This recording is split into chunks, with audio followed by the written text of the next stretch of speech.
Hello guys, welcome back to my another new vlog. It's me Praita Badal. आज चाहिँ मेरो भाइलाई chocolate दिँदैछ, चक्लेट खान्छु म। भाइलाई चाहिँ स्कुलबाट लिन र न धेरै गुणले भर्खर चिया खाएर आएको मैले त। म आन्टीकोमा गएर चिया खाएर आएँ अनि यसलाई दिनु मात्र आएको म खासमा। अब हामी घर जाँदैछौँ।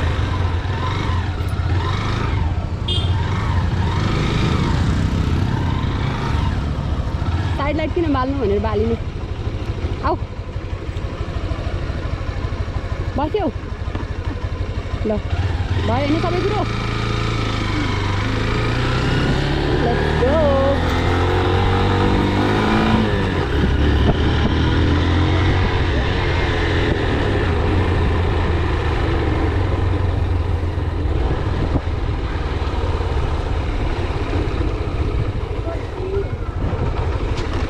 आयो भाइ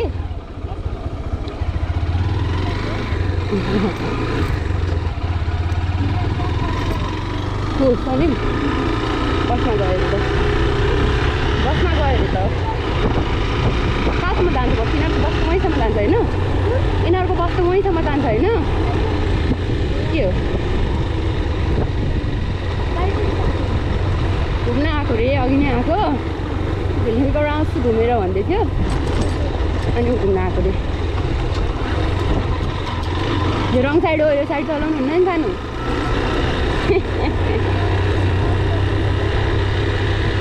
जाँदा सजिलो हुन्छ त्यही चलाउने हो नि त होइन। यहाँ त त्यति गाडी साडी आउँदैन अनि डर लाग्दैन नि त। एक दिन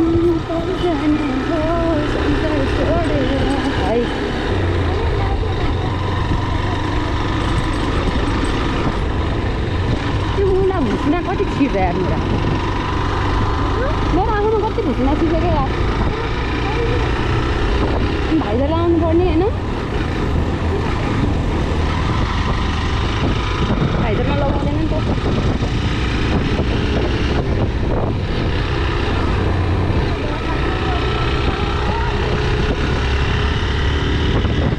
डर लाग्यो स्लो गरौँ लौ के भन्नुहुन्थ्यो अलिक नर्मल हो नि त्यो त गाडीहरू। त्यसलाई भन्छ कर्नरिङ भन्छ।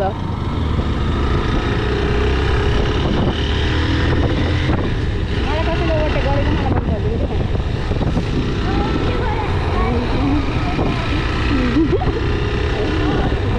ल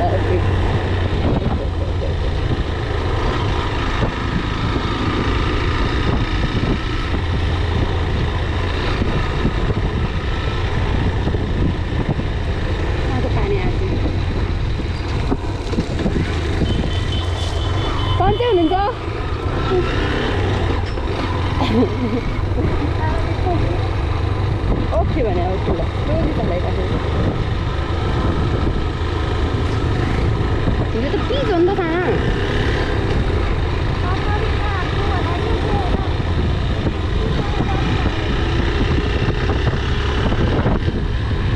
कर्नरिङ अलिअलि सिक्नु परेन। हिजोलाई हाइस्कुल पढ्ने होइन सोनी भास्कर आउँदै आएन, भास्कर आउँदै आउँदैन आजकल किन हो। पहिला त दाजुभाइहरू आउँथे भनेर भन्दैन क्या आन्टी। अनि खोइ आन्टी किन हो भास्कर त आउँदैन आजकल भनेको। अनि तिमी हिँड्दै आएछौ त मैले बाटोमा नदेखा भयो तिमीलाई, मैले तिमीलाई बाटोमा नदेखेको भए के गर्छु। कसलाई के भनेको थियो राजु म्यामलाई?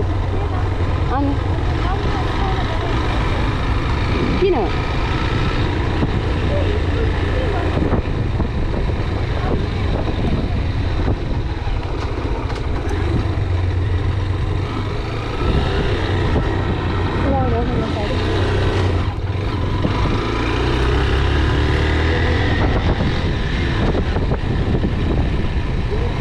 यताबाट बाटो छैन र अनि किन त्यताबाट कस्तो बच्चाहरू सानो तिमी यही बाटो हिँडे होइन त यो यही तलबाट?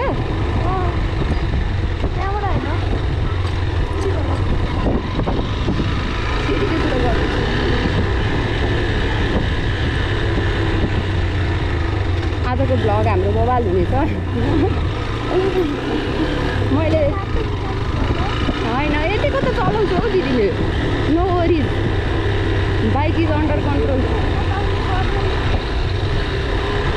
कर्नरिङ सिक्नुपर्छ कि बाबु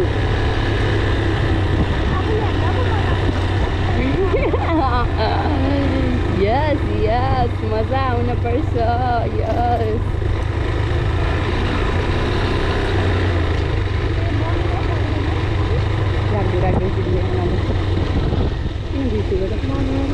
रुबे सरलाई हामीले जाने बेला नि भेट्यौँ आउने बेला नि भेट्यौँ ठ्याक्क है हिजो जाने बेला आउने बेला पनि गर्नु हुँदो रहेछ मलाई बच्चा बेलादेखिको फेभरेट टिचर हो नि त मेरो त यस म्याथ सर तिमीलाई पढाउनु हुँदैन थियो रुबे सरले त म्याथ पढाउने हो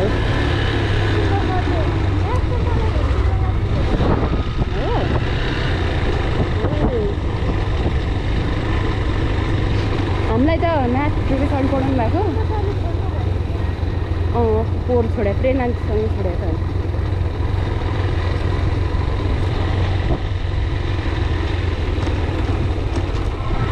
यहाँ आएपछि स्लो गर्ने अझै स्लो गर्ने यहाँ बाटो यस्तो छ अनि यस्तो साइड लाइट बाल्ने सर साइड लाइट बाल्ने अनि यस्तो अलिअलि हर्न पनि बजाउने तर म बजाउँदिनँ किनभने म मेरै साइडमा चट्टा लाएर सट्ट काट्ने अनि चट्ट काटिसकेपछि अब हल्का बढाउनु जति बढाउनु हुन्छ त्यति बढाउने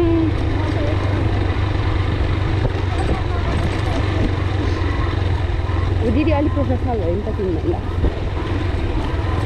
भाइले बाइक सिकाउने भइसक्यो मलाई के गर्नु यहाँबाट मेरो 3 4 मैले जिस्केँ होइन तर मैले धेरै वर्ष भयो नि त बाइक चलाएको अनि मलाई त्यस्तो मतलबै लाग्दैन क्या सानोतिनो कुराहरू अनि अलिकति हिलोदेखि चाहिँ बहुत डर लाग्छ मलाई होइन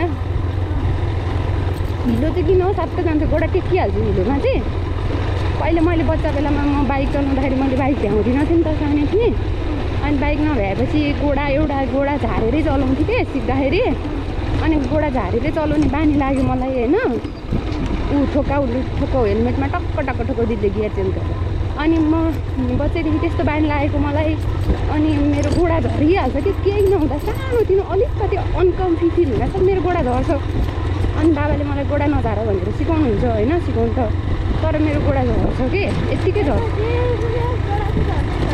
तिमी चाहिँ फेरि तिमीलाई चाहिँ बाबाले मैले गर्दाखेरि मैले अब त्यसरी चलाएँ होइन मैले त्यसरी चलाइसकेपछि बाबाले तिमीलाई चाहिँ अब मेरो मिस्टेकबाट तिमीलाई सिकाउनु भयो द्याट भयो तिमीले गोडा माथि नै राख्यो जस्तो परिस्थितिमा नि माथि राख्ने तिमी त हिलोमा नि नझार्ने गर्छौ रे मैले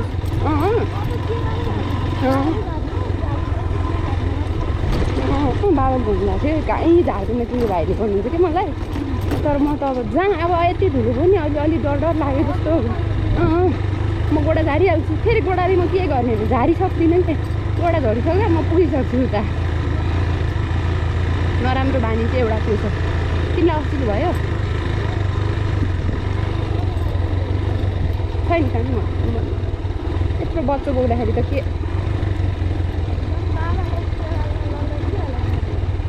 तिमी नै लाने हो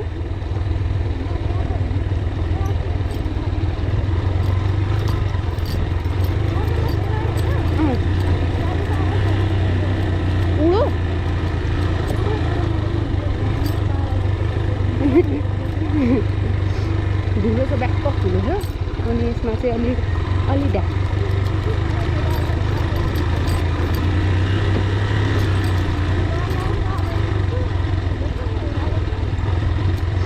प्रथा दिदीलाई त डर लाग्छ भने बाबाले चलाउनु बाबाले चलाउनुहुन्छ म त अलिकति अजिलो अलिकति डर लाग्ने बाबा चलाउनु मलाई थाहा हुन्छ ठ्याक्कै हो गाह्रो आयो भनेर तिमीलाई त्यति गर्नुहुन्छ कतापट्टि बाबाले जता फर्काउनु पर्ने त्यति फर्काउ भन्नुहुन्थ्यो क्या अनि मलाई त्यही भएर जतापट्टि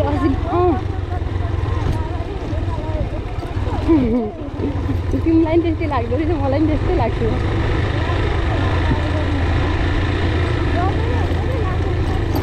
मतलब तिमीले नि त्यस्तो उ गरिसकेछौ कि एक्सपिरियन्स।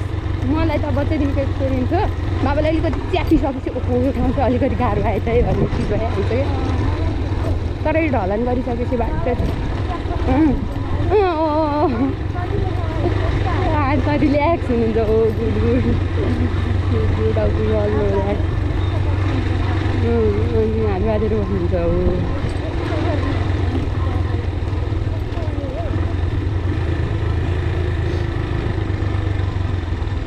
अब यहाँबाट सर्लक्क कटाउने खट्ट्याक्क कटाउने कटिसकेपछि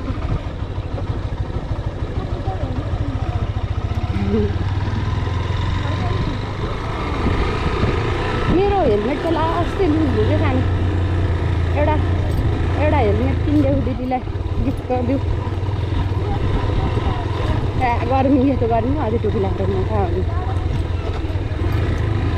जाडोमा त म टोपी लगाएरै भ्लगिङ गर्छु। यहाँ यति धेरै हिलो हुन्छ बर्खामा भन्ने यहाँनिरबाट बाइक कटाउनु सक्ने अवस्था हुँदैन। यति म चिप्ल्याएको बिहान एकचोटि। म र प्रतीक्षाले त कहाँ कहाँ पुग्यो हाम्रो उमेरमा त बुढी भइगयो नि। अब त मान्छेको साथ मात्रै हो मेरो काम।